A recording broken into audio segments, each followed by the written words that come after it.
It is a Tuesday podcast. Welcome. And if you listen to our last podcast, you know that Nat and I were having a conversation about feeling like a bad parent. I'm feeling like at what point, I said to her, because she has she's 1 year ahead of me. Mm-hmm. And we have different struggles for different kids, both of us. And it's so funny because you get grades, I get numbers. Mm-hmm. So I don't get grades. Mm-hmm. And grades, the percentages feel much more terrible than numbers. Because numbers, so in Toronto, I would not be okay with numbers. Some of the schools go 1, 2, 3, 4, 4 plus, 4 minus. So you don't really know what within that. For our brain, like for you and me, we know. So there's so you can do 4 plus, 4, and 4 negative. Mm-hmm. But you don't really know if that's like 90, 80, 100, where you firmly get like a actual, because really a fail would be. 4 must be 90, a 4 plus must be 95, and 85 must be a 4. So there, I mean, it's only within within a 5%. But you know a fail. I don't know a fail. Is a 2 minus a fail, or is a 1 plus a fail? Oh, I don't know. Like, so you don't know if you're at 20% or if you're at because 49% is way different than 30%. Do people get ones? Yeah, I mean, why would you have a 1 if you couldn't get a 1? So 1 basically is in reference to like not progressing. Yeah, I guess. What does your little one get in terms of like grades? And does he get grades or numbers? Well, not grades. Numbers. But like letters. I think like often, sometimes. Oh, I get that too. And then there's also like, like exceeds expectations, meets expectations. So no grades, nothing. Mm-mm. Oh, just it's words. 2 different sets of letters. In some of the areas, it's exceeds, meets, and then other things are often. Maybe because rarely, that was a progress report. I wonder. Sometimes. Holy shit! Anyways, I was saying to Natalie, I was like, at what point, or is it always? At what point is it no longer your problem? Their grade, like how much can you tell them until you are like, I'm sorry, you have to fail a whole semester, because we had to fail semesters in order for us to, like, you had to go to summer school. Yeah, but it was free. That's a big difference, I think. Okay. I would also say, side note, the reason I was thinking about my group of friends and how only one of us has kids in private school, one in a little bit. My reason, and I think probably yours a little bit too, is we like to put them, if we can, in private school because of the experience we had in public school as students. Mm-hmm. So part of and this is, kids are going to be a product of your issues. So my issues are, I wasn't a good student. I had 3 years where I had people care, and it was when I was in private school. So I'll always remember that. And I know it's because we were paying for it. The teachers have a different kind of a pressure. Not always. Public school teachers can be great. But if a private school teacher does not help your kid, that private school teacher can be fired. In public school, they're part of a union, and they'll continue to teach forever. Well, and they have so many kids too. So it's really hard to really be like, I can only care about your kid as much as they care about themselves. That's another thing. You can't, smaller class size in private. You can't be like a public school teacher. You in high school, especially, you could have like 400 students, and if they're not doing the grades, you can't be like, let's have a check-in and see, why are you not? Are you okay? Right. So everybody's doing the best they can, or maybe not. There are also teachers that are not doing the best they can. But let's say everyone's in the same. We have all great teachers everywhere. My experience, I got a lot more help at private, and so my trauma from not learning anything in high school, I want to do everything I can so that they don't feel the way that I felt. And also, I can't help them because I never learned that stuff and I don't know it. Oh, fuck. I don't know anything. I know nothing. I'm afraid to help my grade 3 because I helped her once and I got it wrong. Actually, I helped her in grade 2 and it came back. You know where great helps? When they get to have elective classes that actually apply to real life. That's where you and I are better than anyone. I hope, because it scares me to even attempt to interpret what they've learned, because they have been told something in class and then when I get it. But the classes that are like, I mean assignments. I mean like helping with assignments But makes like me nervous. nothing with facts. But you know the ones that are real life. Yes, but what are you writing? I'm nervous to write an essay. I can't write an essay. No, we don't write an essay. No, I'm terrible at writing essays. And when I write emails to the teachers, I am so afraid. I know it's not punctually or grammatically or like when they write me back, I'm like, oh my God, like, do I have to think that hard? Oh, I need Grammarly on my phone. Can I get that? No, we don't have to spell. Listen, it's like run-on sentences. They know our brand. And we're very open about it. And they know who we are. Okay. And they don't expect anything else. And we're not their student. And we're not being graded. Okay. TJ asked me today on the way to school, he said, if you get an A, I love kids who honestly ask like it's real things that they actually don't know the answer to. When you get an A, what's it for? Like, what is that? What is that? What do you, great question. Why does it matter? And I said, in your case, if you get an A, let's say, which he doesn't get A's, it means that you're learning and you've learned and you understand. Okay. In your age, it means nothing more than that. So when you get older, you're trying to get into another school, you're trying to get into university, that's when they matter. Oh, they're like, but you're not going to learn anything you learned in high school, but school, so you can come in here and learn again. Yeah. And I was like, listen, because he's like, I don't know how to do this and that. And I'm like, yes, you do. And also he's like, I can't imagine.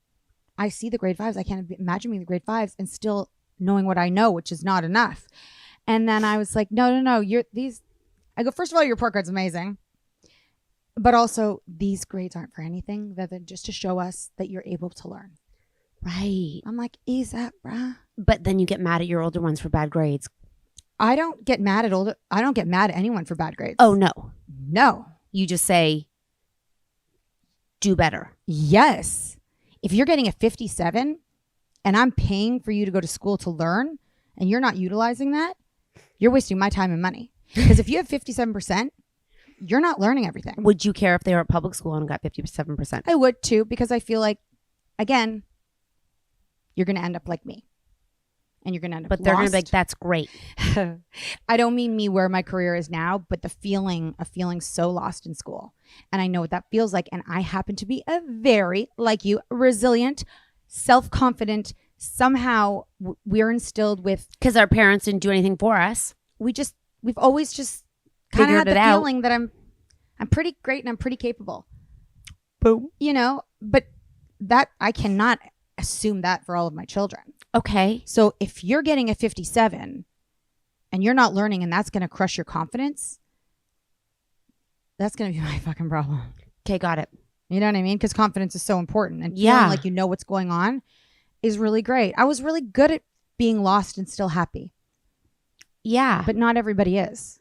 And that's when they turn to drugs and dropping out of school. Okay. So if I can avoid that, I will at least do my best to try. Okay. I know you can't avoid it at all costs. So what do they need to do? They need to learn. How? That's their job. How? Is to learn. How? Listen, reread, study. So do everything we didn't. Exactly everything I didn't. I feel like I have a newborn. I feel like I have a newborn because I have a very diligent firstborn who is I just farted with my teeth, very committed to good grades. Like very, like I see how much she studies. I see how much she works. Like I see. Oh, I thought you were going to talk about the girl. That's who it is. You said he. She. So I got my new Invisalign in. I got my. Like he. I think you're referring to she. I just put a brand new one in, so it's very tight, and sometimes it's hard to. That means it's doing some work. It's hard to work around when it's very tight. Give it a few days, and then you go back to not farting with your teeth. During the time when it's tight, the way you speak. Yeah, because it feels it's not you. Because your teeth are moving while they're talking. It feels and like then it evens out. Yeah, and then it comes. You can talk normal again. I went to a dinner party with like the first time. I'm like, I'm sorry, I have Invisalign. I keep farting with my teeth. We can't hear the fart, but it goes. The mouth goes like, it's like you're trying to get your lips around the teeth. Yeah, because they're moving. Yeah. So she is so I don't. It's like I'm like chill. Like I am like, dude. Like let's not put this pressure on ourselves because you have all fours. Like I'm not even sure, but she's like, it's not a 4+. I'm like, who fucking cares? So I'm like very cognizant that I have and I don't help with anything. Like I don't set foot in her room to help her. Her dad will do math with her sometimes. Dad does all the math with all of them. Did math with Chloe last night. I'm not the math girl either. So I feel nervous that I'm not learning how to teach them what to do because she did it on her own. So now I'm asking you, so I'm not in grade 10. She knows more than you do. You know, I'm saying the other two now. I'm because I haven't had to teach her. Do you get what I'm saying? I have been lulled into fakeness of like it's like I have a firstborn who is really good, and you're like, oh, babies are so easy. So you don't really get experience. I don't get her. to practice. I know. I don't get to be like, hey, get out your school bags, get your books, like let's sit down and do your work. I know like, what you mean. So I'm nervous that I'm like, so really, Max is going to be your first. Yeah, so I'm kind of have like I feel like I have like a it's creeping up behind me, but I don't know till we get there, and then I'm like, oh my god, are we gonna I'm looking behind me, and I'm like, do I need to worry? Do I need to not worry? Do I need to help you? Like what I'm nervous as a mom that I don't know what I'm doing because I haven't had to do it with that one because there's been no conundrum. And for me, I have it with my first, and I am realizing, guys, if you have kids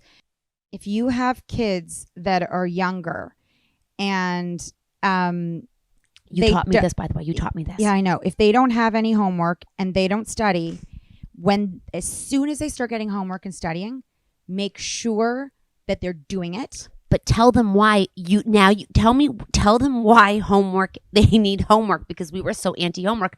But why do they need homework, Natalie? Honestly, all they should have is 15 minutes. Okay, but you taught me this. Why do they need homework, Natalie? Because they need to learn how to independently work, and they need to take what they learned in school, and they need repetition. No, but the first point is the home run for me. The home run for me is they need to learn how to learn independently. And you don't learn that unless you take it home and have to learn a portion all by yourself, and then learn how to sit down and make notes and study.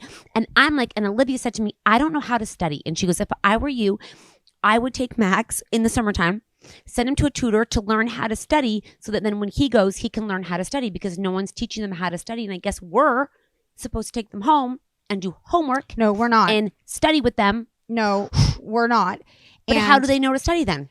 Some of them, like Teddy, just figured it out. But some of them are, by the way, you can teach a kid how to study inside. I don't know how to. I'm saying someone can teach someone. If you have that personality that is a procrastinator and doesn't want to do homework at home, it's going to be very hard to get that kid to do it. All I care about is that that someone teaches them how, so then I know I taught them how. Just so you know, they're taught that in school. Also, my daughter told me that I have to put Chloe in math in the summertime. And Olivia tells me all the things I didn't do right with her, even though I did. And I say to her, you get mad at me for all the things I didn't do, even though I tried to make you, and I couldn't make you do anything. So you can't even tell me I didn't try. And you had tutors for her. She tells me I didn't do enough. I let her drop out of the math thing. She's like, you should have made me do more math. And I was like, what did you want from me? You wouldn't go. What am I going to do? Force you? But just so you know, they do teach you in school how to study. Good. They do. Some of them don't listen. Okay. You think that your TJ's learning how to study right now? I want you to know that I have done nothing good so far. But you told me that you don't have to. TJ gets homework. Okay. It's just a little bit. He's in grade 4. If you have a grade 4 or a grade 3 and they have a little bit of homework and they don't know how to do it, and it's like 15 minutes, maybe sit with them and do it, or at least ask them to do it. Well, no, Chloe told me, I said, don't do it. She said, I have to do it. No, you don't have to do it. So that's fine. Then she knows how to do it. Mine won't do it. Right. And I haven't made him do it. Okay. So we've never done it. Okay. We got a lot of contradictions going right now. No, at 15 minutes in grade 3 and 4, I think as if your kids every night with it, no, whenever they get it. Okay. Do it. My kids never got homework. No, me neither. This is brand. No, he has. That's a lie. Yeah, but TJ is in a public school and he gets homework, and I think that's great. And she's like, no pressure. But I'm like, but it would be nice if he's like, I know I need to do this. You know what? That's a personality. I know. Because that is my 2 girls. Mm-hmm. I have to. No, you don't. Mm-hmm. I'm like, no, you don't. Mm-hmm. Homework is optional. No, it is not. And I have 1 out of 4. Yeah. You know what? That's all your husband. I have to tell you. I'm totally lying, by the He way. has absolutely. He does not. He's never attempted to do homework with them, Catherine. And he's the one who did well in school. Why isn't he helping them? I don't think he thinks he needs to. Yeah, I agree. And I guess he doesn't, but it would be nice if he did, because I don't know if that. I don't think he has the patience for He it. also doesn't either. like doing puzzles or like he's not like the no. That's not his forte. No, That's he's okay. He takes them to sports. Yeah, yeah. Well, it's actually not okay. Okay, it's not okay. What is wrong with him? God damn it! Because why should it Why- fall on me? I'm the one Exactly. who didn't go to school. You know what it was about? Why the should I kids? ever be doing homework or helping out? Unless it's a lifestyle class, and then I'm fucking in. I love that shit. I wish we could go through If they were in drama, public speaking, life skills, I band. could do it all day long. No, not band. I just like to pretend that you want to be in band. I played the trumpet and I was bad at it. Okay, So yeah, no, school's really complicated, but I definitely send when I was thinking about my friends and I was thinking about how they all did so amazing. They got into exactly the university they want to. Yeah. They did well at university. They were amazing students. Yeah. Some of them fast tracked and didn't even do grade 13 when we had it. So why don't they feel the way I feel? None of them ended up after high school like me. That's why they're totally confident in the public school system, because they are good learners, good studiers. And I know a lot of their parents, and I don't think a lot of their parents were involved in any of their studying. They were naturally those kind of people. No, this is really my question for you. I really. Do we have kids like us, or do we have kids like our husbands? You have one like your husband so far. And the little one, I'm pretty sure, is a combo. Mm-hmm. But she'll make it work. And plus, she's in a school, since she's a baby, that will breed her to be For now. Everything's a for now. You know what? I really do say a for now, because if you have a kid who is one way in grade 5, I would bet my whole life savings that when they're 25, Oh, 25. I'm Oh, just yeah. saying, like, to get through, they might drop out of university. Like, I think that we really, like, I don't want to launch my kids so early in my brain. Like, I don't want to assume that she's okay in grade 9 because she can get all the grades and do all the things. No. But let's just talk about until they graduate high school.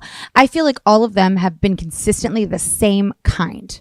Nobody's taken a turn. Okay, yeah. You're right. That's fair. However, I never discount.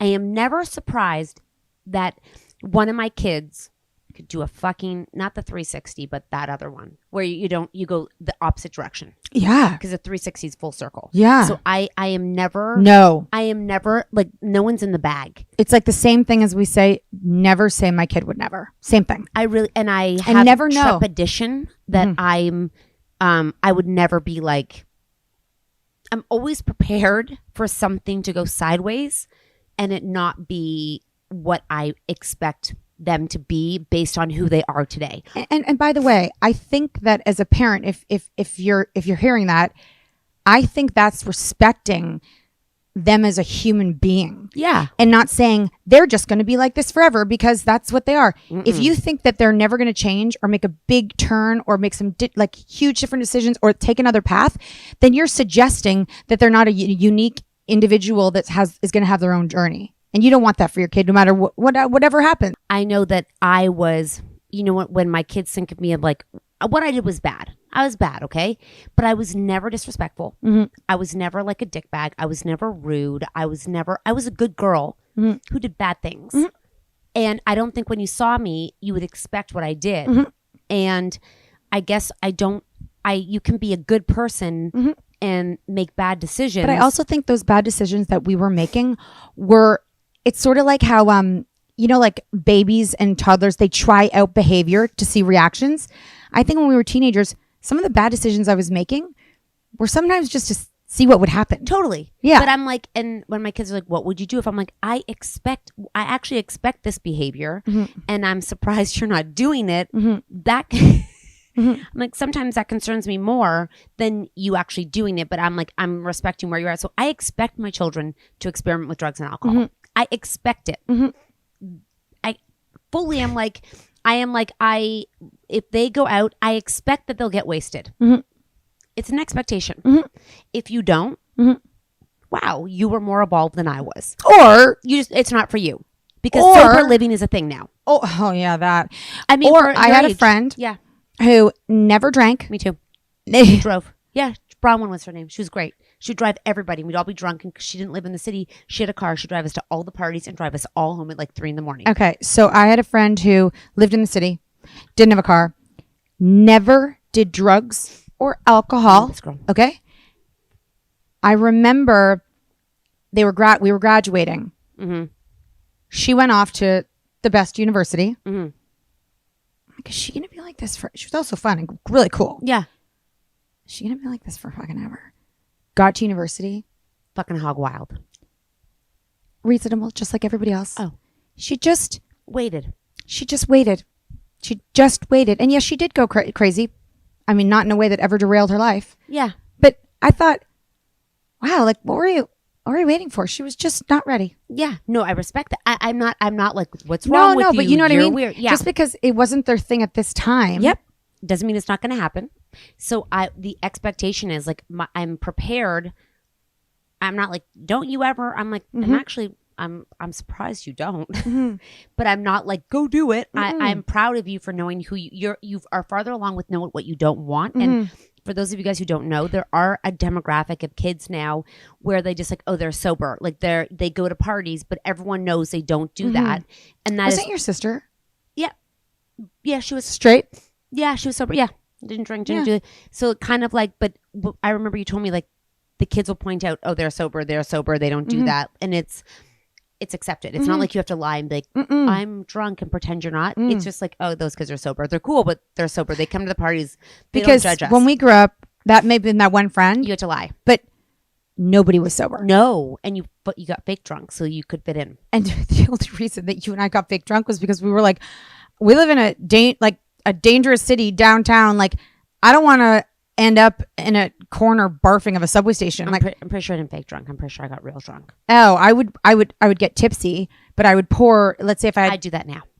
yeah, I would be like, I'm scared. I'm at someone's house in a neighborhood I don't know. I don't want to lose my mind. I do want to be a little bit tipsy and make out with a stranger, like drunk enough to do that. But I don't want to be out of my mind because that feels really unsafe. Yeah, I had my brothers, and I was always out of my mind, and they had to bring me home. Yeah, Yeah, I had. You know what? I had friends that were like that. Yeah, and then I had to make sure that I want to make sure that if they weren't okay, that I could get them home. Yeah, no, you were my brothers. But I was still drunk. Good girl. Oh, so were your brothers? Yeah. They were like, let's go, little girl. So yeah, no, I do have. So I never ever want to be like, oh, this is who my daughter is. This is who she'll be. This is how this one is. I am always like, I know what the world offers. I know what is developmentally normal. I know what kids experiment with. It shocks me that when people are like in grade 7, kids don't do that anymore. I'm like, oh, okay. I'm like, you. It is so interesting to watch a parent, and I'm not going to say anything. I'm going to say about 80%. 80% of them think that their kids in their school are not doing things. They used to do that, but that doesn't happen now.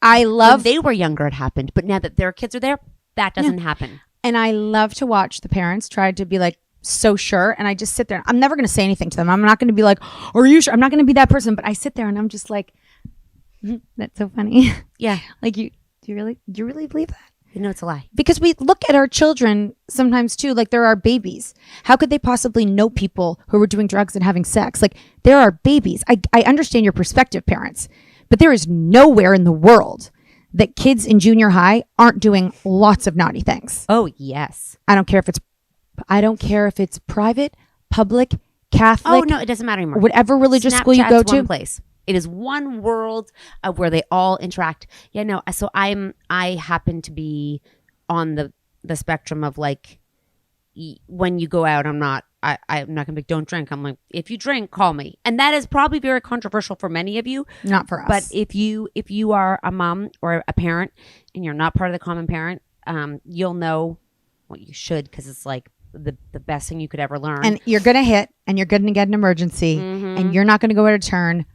It would be really nice to have a little bit of information in your back pocket ready to go. All the things we know and how to handle them because of that. Like, we know from therapists who talk to children all day long what the trends are. And I was talking to someone on our team yesterday, and I said, the world has changed 100%. Emotions, problems, and the the things that people are facing are the same feelings. But it just, how do you handle it now with the digital edge in there? And why do you need to know? Because your kids are being educated at a rate that you cannot keep up with, because they are consuming what you can't even see. So before they'd go to school, you'd get a curriculum, they talk to their friends in a small circle, they would watch the news, maybe, probably not. Now they are consuming things that you have no say over. So they're forming opinions that could be totally fake, and you are not able to give them your influence because you don't even know what's happening. So and if you think, I don't need to know, they're just kids, they're living their life, they're going to make their mistakes. I hate to tell you this, you do need to know some things. You don't need to know all their business. You don't need to read all their emails and texts and snaps. You don't need to know that, but you need to know what's going on in the world that is crossing their eyes and their path. Because if you don't know, and you just want to take a back seat, there's going to be an emergency. Did you see what I texted you? That there's a new drug that's stronger than fentanyl. Mm-hmm. You see that? Mm-hmm. And it was in marijuana? Mm-hmm. No, it was in oxy. Mm-hmm. He thought it was an oxy that you are prescribed. Which, why the fuck was a kid recreational taking oxy? I tried it once. I thought I was going to die. Anyways, it was in Canada. Mm-hmm. It was in Montreal. I was like this. Oh, because oxy is what they can get their hands on. Why do they like that feeling? I have no idea. Because I like drugs, but I don't not like that feeling. Well, they give it to you for pain management. Probably just, I think he was experimenting. Yeah. And he was like, oh, I'll try some oxy. I'll see what it feels like. You don't really know what it is. That's You're true. like, oh, That's I'll true. try it. And then you're like, okay. Anyways, I think that this conversation is an important one, because I think that everyone wants to prototype their children really young. And I think you can't prototype. Then you end up being, number one, giving them an unfair chance, because they are going to grow and make mistakes. And if you think that they're one way and they go and do something different, they'll think you're disappointed in who they are, right? Because I try not to hype her up for who she is right now. I try not to praise too much, like, oh, you're such a good girl. Well, and also, like, let them be kids. Like, let them, if they're in grade 7, if they're in grade 8, if they're in grade 9, if they're in grade 10, okay, we're getting a little older. Let them be kids. Let them just experiment and make mistakes, and don't tell them when they're in grade. You know, it's a small thing, but somebody told me just recently their kid is very young, and she's like, this is the path that we're going to take for him. Oh, yeah.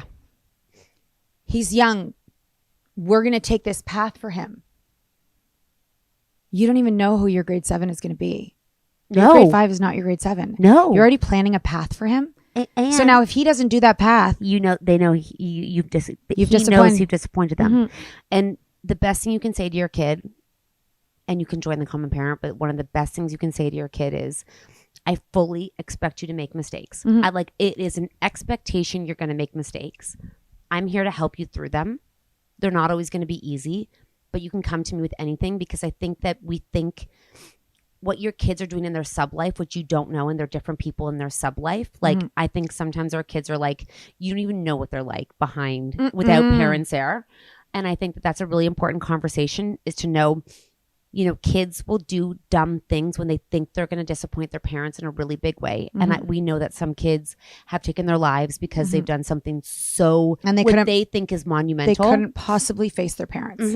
So I think that you can just say to them, because their mistakes, which we think is not a big deal, could be such a huge deal for them, is just to say, I always say to my kids, I fully expect mistakes. Like, I'm not like, oh, I would never be shocked at something that happened, and I would always be here to help you out. Could I fix it? No, but could problem solve together? Can I help you? Because you're a lot younger and I have more experience, so I could try to help you. And there might be consequences, and that's okay. But it's like the documentary where the girl got pregnant, had the baby, and then killed her baby. Because in her world, she thought that would be disappointing her parents so much and disappointing everybody. They would never accept and it. The parents did a lot of whatever things, but the first thing they said to them, if you had just told us, it would have been so much better than this. But that is like when you put glasses on for the first time, and my husband's like, why didn't he tell us he couldn't see? I'm like, how is he supposed to know what his normal, if he can't see? Like that daughter didn't know it would be okay.